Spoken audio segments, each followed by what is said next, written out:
កាលព្រះសម្មាសម្ពុទ្ធនៅជាប្រពុទ្ធិសត្វព្រះអង្គបានយងយកកំណើតខុសពីគ្នាជាច្រើនទៀតក្នុងជាតិទាំងនោះមានជាតិមួយដែលព្រះអង្គបានចាប់កំណើតជាសត្វទឹកសាយថ្ងៃមួយទន្សាយពោធិសត្វនឹកក្នុងចិត្តថាបដិបានជាមិនមានជនទិរគតណាម្នាក់មកសុំជីវិតខ្លួនសោះដើម្បីខ្លួននឹងបានបូជាជីវិតជូនគេ Trước khi đắc đạo, Đức Phật còn là vị Bồ Tát. Ngài sinh ra trong kiếp một con bạch thố, tức thỏ trắng. Vào một ngày của tháng trăng tròn, bạch thố phát nguyện thân tâm, bố thí tính mạng, nhằm độ duyên để được đắc quả. ការរំពឹងគិតរបស់ទន្សាយពោធិសត្វបណ្ដាលឲ្យញាប់ញ័រលឹកដល់ព្រះឥន្ទ្រាធិរាជដែលស្ថិតនៅឋានតាវតឹង Với đức hạnh và lòng thành của bạch thố đã động đến thiên đế Indrac ở nơi thiên đình. ពេលនោះព្រះឥន្ទ្រក៏បានប្រែខ្លួនជាឥន្ទ្រព្រាហ្មណ៍ទុរគត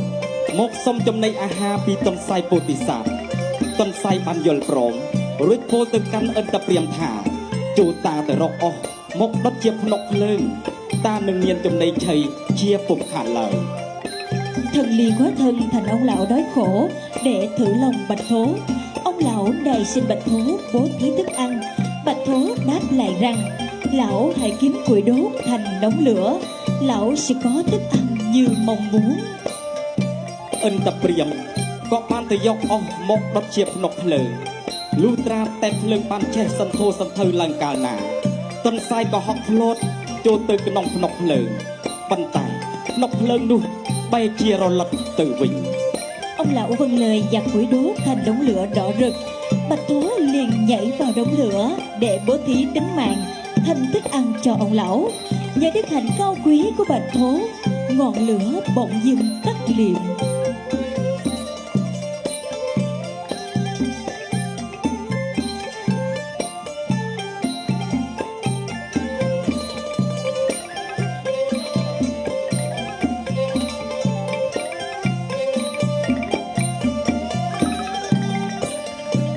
Trên namនោះឥន្ទ្រព្រាហ្មណ៍ក៏ប្រែក្លាយខ្លួនមកជាព្រះឥន្ទ្រវិញ